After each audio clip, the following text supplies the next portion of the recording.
Hello everybody. How are you guys? Hope you guys are good. Hope you're having a good day. So, in honor of it being Pride Month, June, I figured I would take a minute and make this video. Now, there seems to be one question that nobody knows how to answer. And that simple question is, what is a woman? I have an answer to that question. A woman is somebody that was born female. That is a woman. It's a simple answer. Yet nobody can answer that question. And I wonder why that is.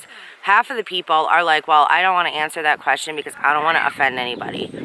The other half is like, I don't want to answer that question because I don't really know what the answer is. Now, to me, it's a no-brainer.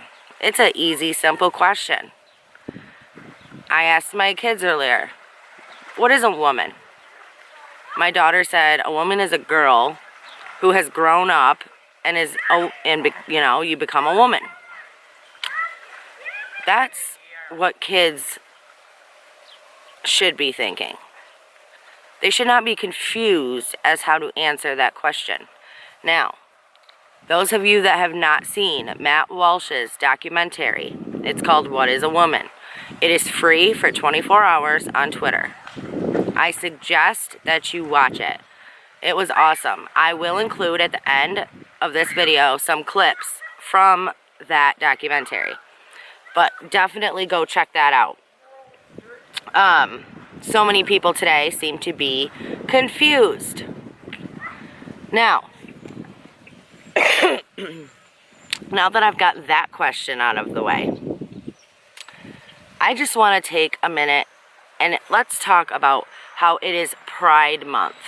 Because I feel like that's every month. That's all the time. That's everywhere you look. It's everywhere. It's all you hear about. And people don't even have pride for their country anymore. People don't have pride for themselves. But yet everybody wants to celebrate Pride Month. And you know what? I have the views that I have because I am a freaking realist. Reality tells me that there are two genders. Like it or not, there are. You're either male or you are female. There is no in between. There is no other option. Now, you can call me what you want. You can call me a bigot. You can call me a transphobe. You can call me this, that, and the other thing. It doesn't hurt my feeling, and it doesn't change reality. Reality is that there are only two genders. Like it or freaking lump it, that's what it is. Sorry, you guys. Kids are over there playing in the pool. Being kids, you know. But it has become so... It's the cool thing. Excuse me. Being trans is the cool thing. It's the in thing. It's the trending thing. Now let me drop a little truth bomb on you here. Let me drop you a little knowledge, okay? The celebrities that are endorsing trans and doing all this are because it's going to boost their ratings. Musicians who are joining in on this whole trans thing, it's because it's going to boost their album sales. Okay? Congressmen and senators who are included in this and in this whole trans thing, the reason that they are is because of voters.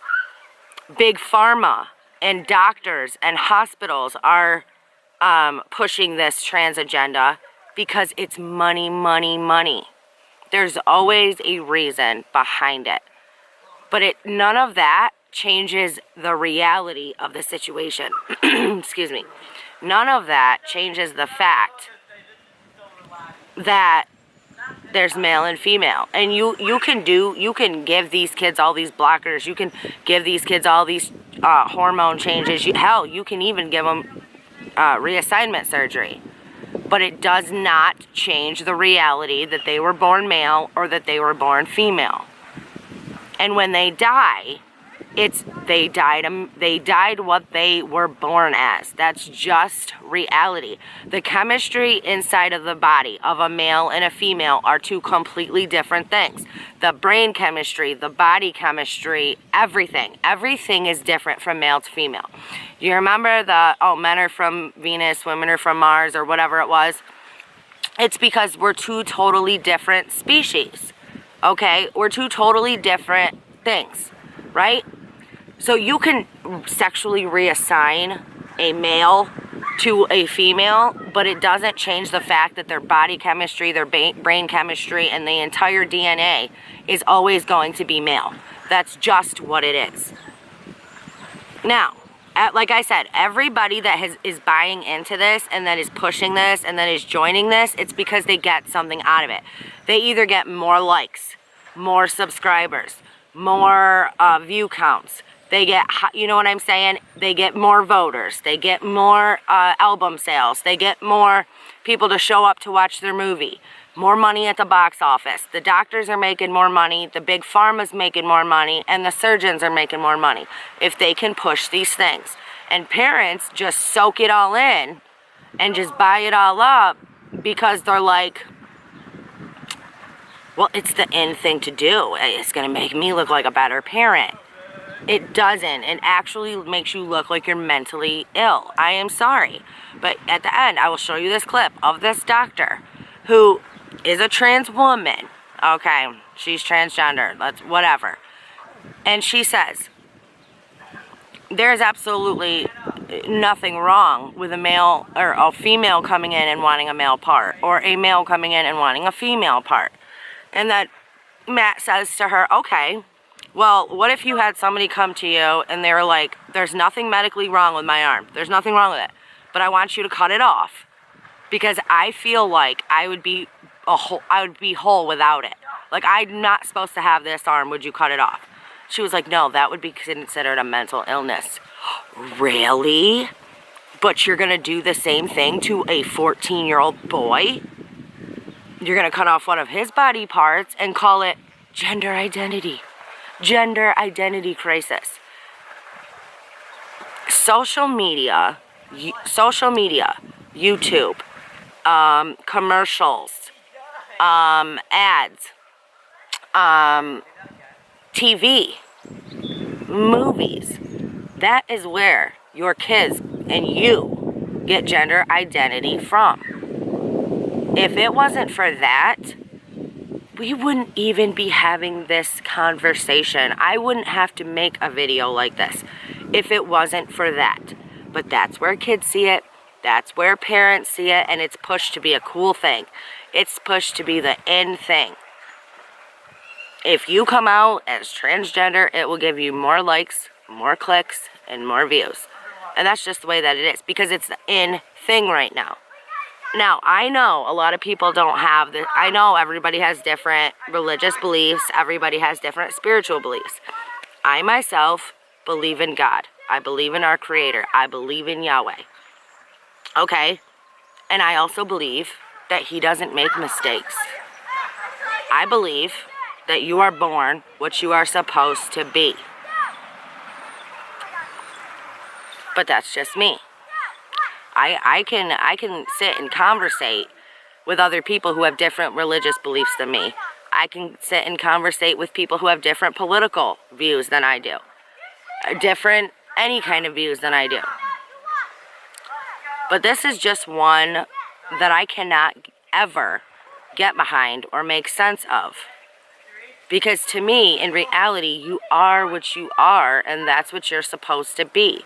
So instead of parents trying to change their children's sex and gender and changing them physically and chemistry and with their body chemistry, changing all of that is only going to harm them later in life because they weren't equipped mentally to make that decision.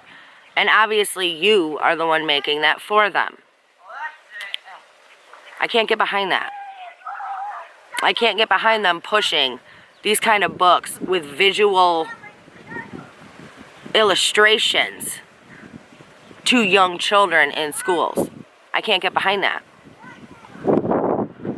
I can't get behind it. That to me is the devil's work. And I am sorry if you don't like it. But that's just my opinion. Target has moved on from the whole Pride section, and now they have a Baphomet section. I'm not joking. With Baphomet mannequins and devil worship. Where do you think that's coming from? Ding, ding, ding. Can you answer that question? What the? Like a spider or something on my leg. But yeah. So, I just wanted to make this quick video and push that information out there. And if you have not seen the Matt Walsh documentary, What is a Woman? Again, it's free right now on Twitter for 24 hours. I suggest that you watch it. Please hit that thumbs up. Please subscribe to the channel. You want to become a member. We have moved all of our, every Sunday at 5 o'clock will be our members only lives. Everybody will know. Everybody will be prepared. It won't be a guessing game.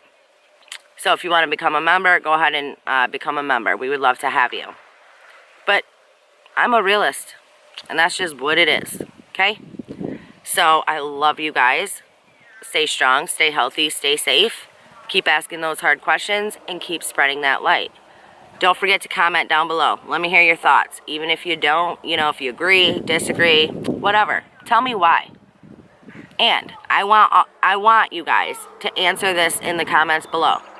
What is a woman? What is a woman? Simple question. I want to hear your guys' answers. All right, you guys. I will see you next time. Everybody have an awesome, awesome day.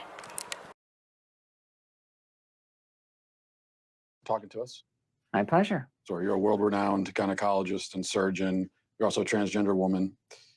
Can you tell me a little bit about... Well, I mean, I identify as a woman, but... You're a woman, right? I'm a woman with, I mean, that's my life, day to day, but I have a transgender history. So one thing on your website, it says gender-affirmed, GAV, gender-affirming vaginoplasty. What is that exactly? A vaginoplasty is creation of female, a female vagina and vulva. We're altering the physical characteristics of the individual to fit better with a gender identity that is female. This is all constructed from the penis? Yes, that's right.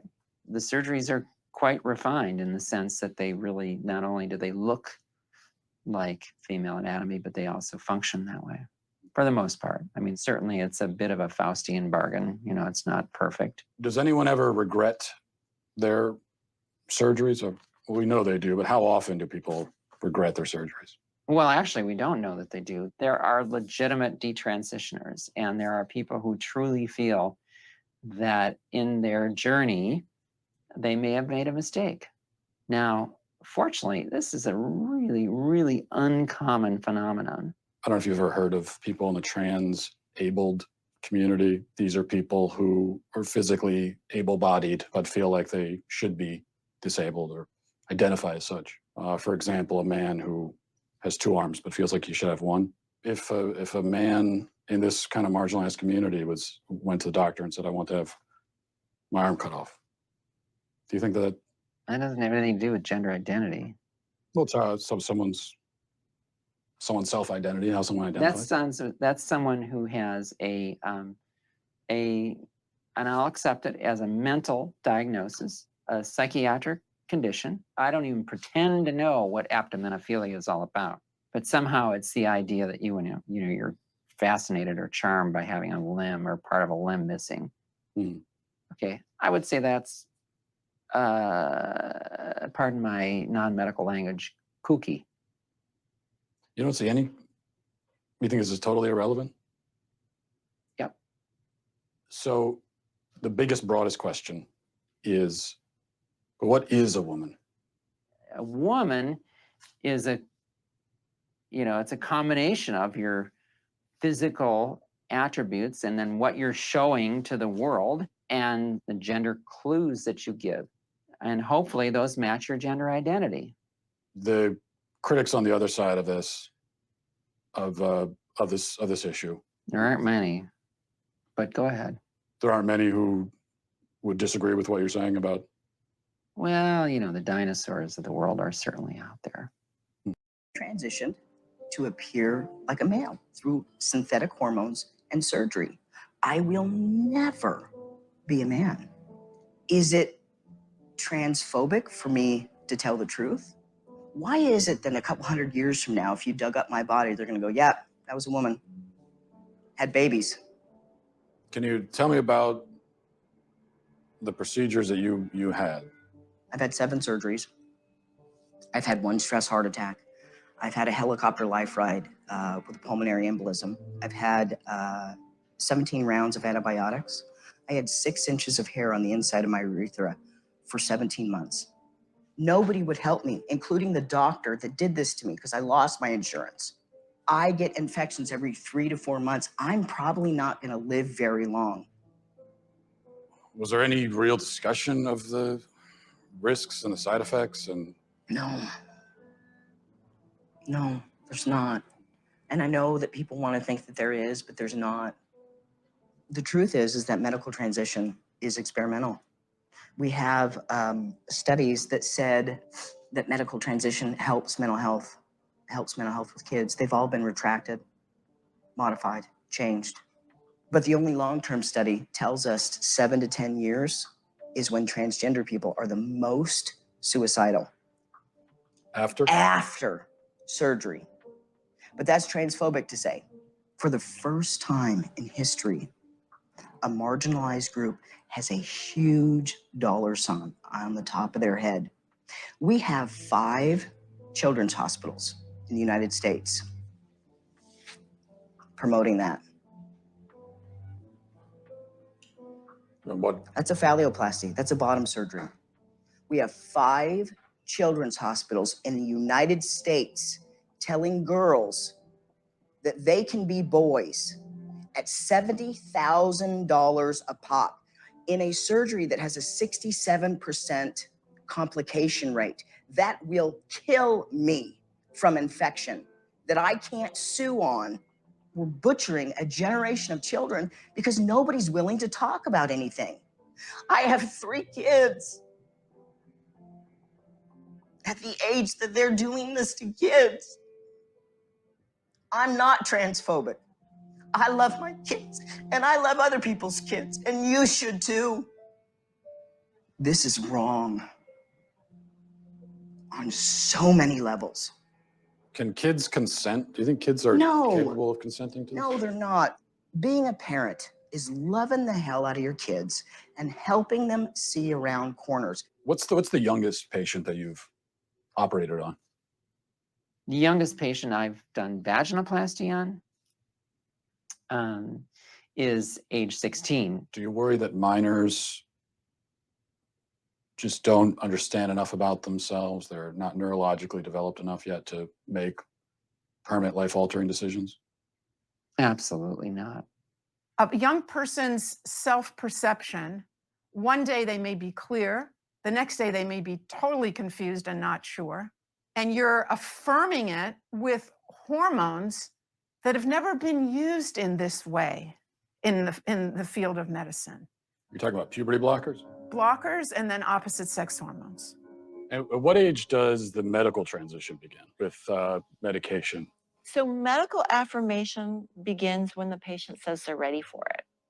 So that could be a kiddo who is just starting puberty and panicking because they're getting breast buds or their penis is getting bigger and busier and they're worried about all kinds of masculine changes. And that way, puberty blockers, which are completely reversible and don't have permanent effects, are wonderful because we can put that pause on puberty. It's like if you were listening to music, you put the pause on and we stop the blockers and puberty would go right back to where it was. The next note in the song just delayed that period of time. You can just pause puberty No, you can't. and then pick it up No, you can't. in the future. No, you can't. How many studies do they have, long-term studies, on hormone blockers with children? None.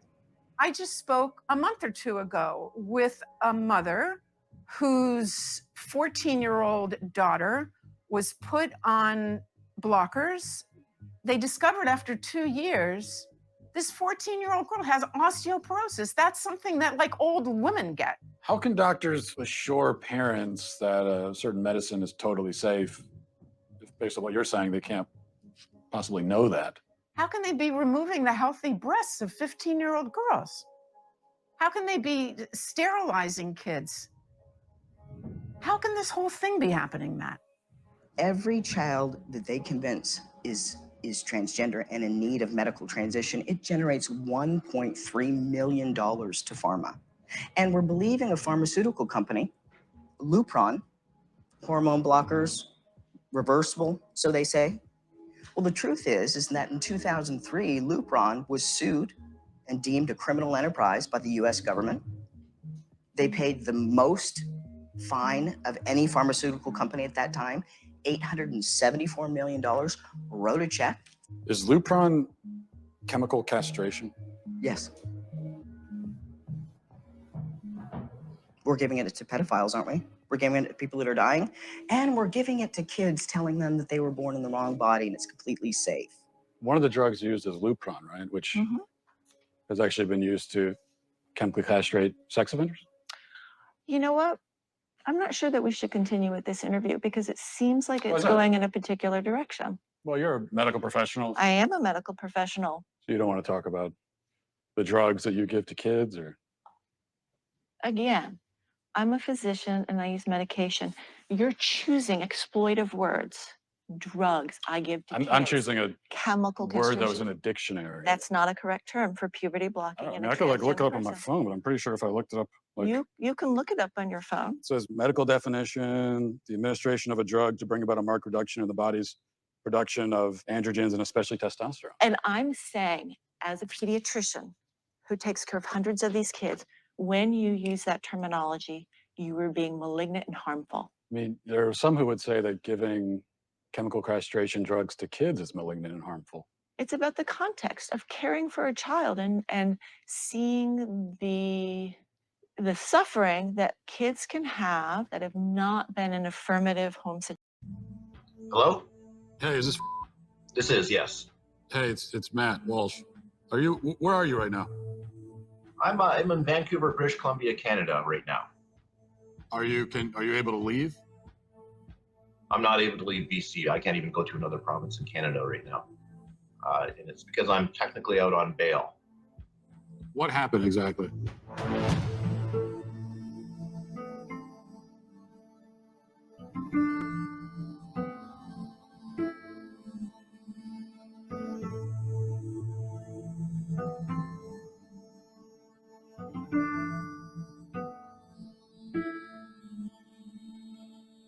How exactly did this get into the courts to begin with? Right, so what happened is we set up a meeting with BC Children's Hospital.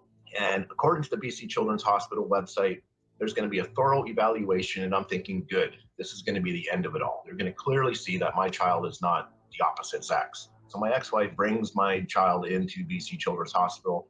I get a call less than an hour into that appointment is that they were going to pump her full of cross-sex hormones within the hour. And I put a halt to that. I said, no.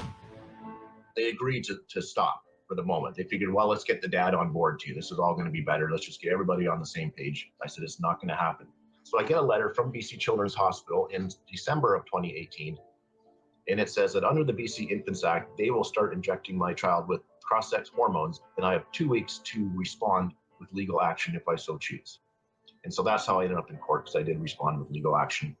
So you called your daughter a she, and you went to jail for that?